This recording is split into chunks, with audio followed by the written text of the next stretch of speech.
So, ako na magdadrive. Tibing, si Abby. Okay. Humingan.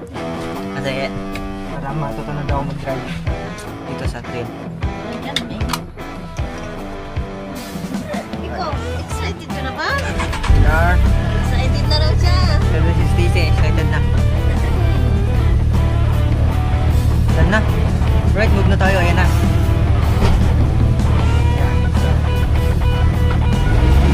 Oh! First time ko guys mag-drive sa jungle.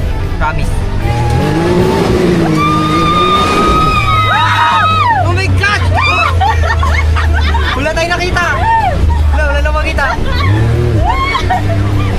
Oh yes, so ngayon papasok tayo ngayon sa liblib. Kita nyo naman natin dinadaanan, kakaiba. Coming. Kapit!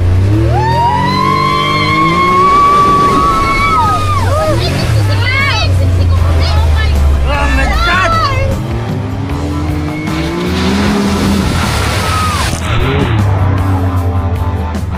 Wow! Alupet! Grabe, wasak na wasak yung putik! Sumabog na! Sumabog! Basta! Ayan nyo! Sumabog! Basta! Siya tabi. Okay. Ikaw may ano pelikula? Ang sarap sa piling!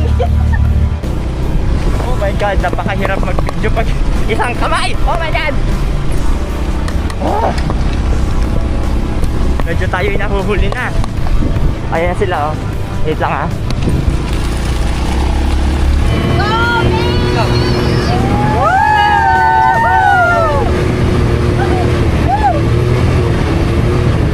So, at least ang maganda dyan, lahat tayo natututo na mag-drive para siyempre di natin alam yung sitwasyon kung kailan natin kakailanganin yung mga ganyang kaalaman at mga skills siyempre.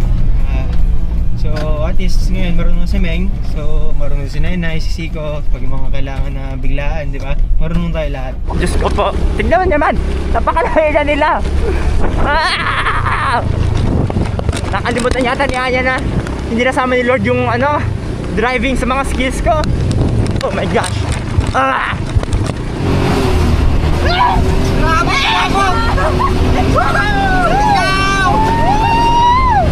Kung dati ay bike lang dinadrive ko, tapos next naman motor, pagtas ng motor, ito na 4 wheels na.